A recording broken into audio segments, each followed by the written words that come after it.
Hello all, welcome to my channel MS creations and vlogs. మనం గోందు laddu preparations అయితే చూద్దాం రండి.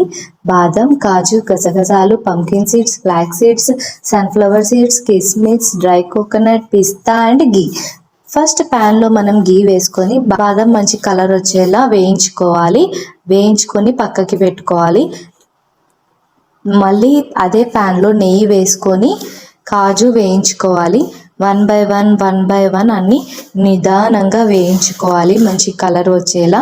బాలింతలకనే కాదు, ఈ లడ్డు ఎవరైనా తినొచ్చు.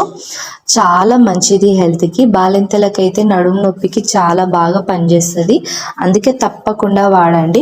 చిన్నపిల్లలకి వెయిట్ గెయిన్ అవ్వడానికి యూజ్ అవుతుంది. హెయిర్ ఫాల్కి కూడా బయోటిన్ లడ్డు అని అంటారు కదా, అది ఇదే. చాలా మంచిది హెయిర్ ఫాల్కి కూడా, ఎందుకంటే అన్ని సీడ్స్ ఉన్నాయి కాబట్టి. ఇంకా ఇక్కడ నేను చూపించేది గోంద్ అన్నమాట.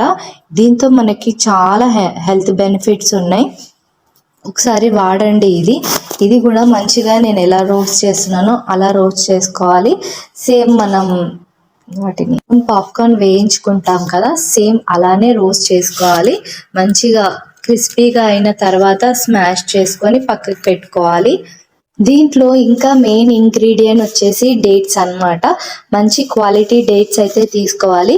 లోపల ఉన్న సీడ్ తీసేసి నీట్గా మిక్సీ పట్టేసుకోవాలి. డ్రై ఫ్రూట్స్ అయితే మంచిగా బేగం బజార్లో అయితే తీసుకోండి, తక్కువ ధరకైతే వస్తుంది. మంచి క్వాలిటీలో కూడా ఉంటాయి మనకి. తప్పకుండా ఒకసారి ట్రై చేయండి. సో ఇలా వన్ బై వన్ అన్నీ రోస్ట్ చేసుకున్న తర్వాత లాస్ట్లో డేట్స్ కూడా రోస్ట్ చేసుకోవాలి. రోస్ట్ చేసుకున్న తర్వాత అన్నీ కలిపేసుకొని మంచిగా సేమ్ లడ్డు లాగా అయితే తయారు చేసుకోండి. అలా ప్రిపేర్ చేసేసుకుంటే మన గోందు లడ్డు అయితే ప్రిపేర్ అయిపోతుంది. చాలా ఈజీ కదండి. సో దీన్ని బయోటిన్ లడ్డు, బాలింత లడ్డు, ప్రోటీన్ లడ్డు అన్ని విధాలుగా దీన్ని అంటారు. చాలా మంచిది హెల్త్కి. నచ్చితే ఒకసారి ట్రై చేయండి. మీకు ఎలా అనిపించిందో నాకు తప్పకుండా కామెంట్ చేయండి. ఈ వీడియో మీకు ఏమైనా యూస్ఫుల్ అనిపిస్తే ఒక లైక్ చేయండి, షేర్ చేయండి, సబ్స్క్రైబ్ చేసుకోండి. Thanks for watching my video.